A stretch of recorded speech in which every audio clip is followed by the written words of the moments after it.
Qui est FNMK, le premier robot rappeur? Merci d'avoir posé la question.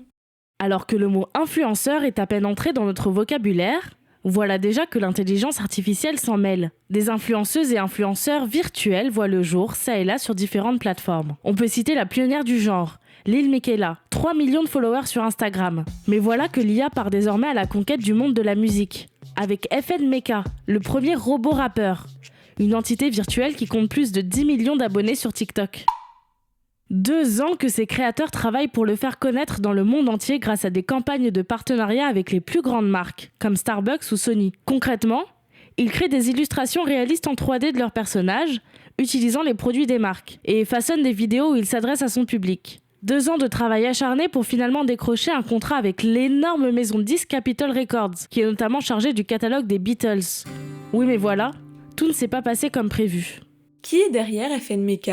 Les créateurs de FNMK sont Anthony Martini et Brandon Lee, fondateurs et dirigeants de Factory New, une entreprise américaine spécialisée dans les êtres virtuels. Mais la base du problème réside dans le fait qu'ils sont blancs et leur personnage, FNMK, noir. On leur en tient rigueur notamment lorsqu'ils publient une illustration où on voit leur personnage en cellule se faire battre par un policier. Le collectif Industry Blackout, qui œuvre contre le racisme dans l'industrie culturelle, leur reproche alors de se moquer et de capitaliser sur les histoires de brutalité policière qui sévissent aux États-Unis.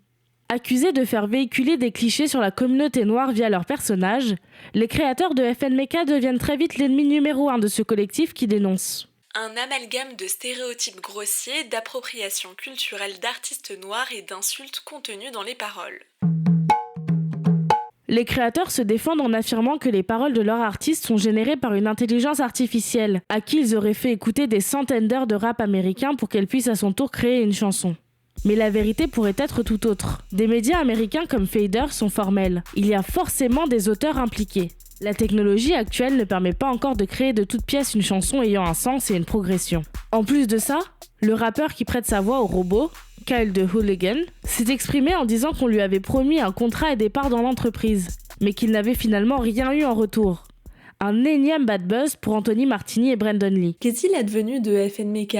Eh bien, après une action du collectif Industry Blackout, Capitol Records a retiré des mains des créateurs le contrat qu'ils avaient signé. Sans maison de disques, et après toute cette mauvaise publicité, le projet a finalement été arrêté, et FNMK a disparu des réseaux sociaux. Pas de panique pour les rappeurs humains, les robots sont encore loin d'être au point.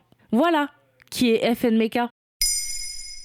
Maintenant, vous savez, un épisode écrit et réalisé par Maëlle Diallo. Ce podcast est disponible sur toutes les plateformes audio, et si cet épisode vous a plu, n'hésitez pas à laisser des commentaires ou des étoiles sur vos applis de podcast préférés.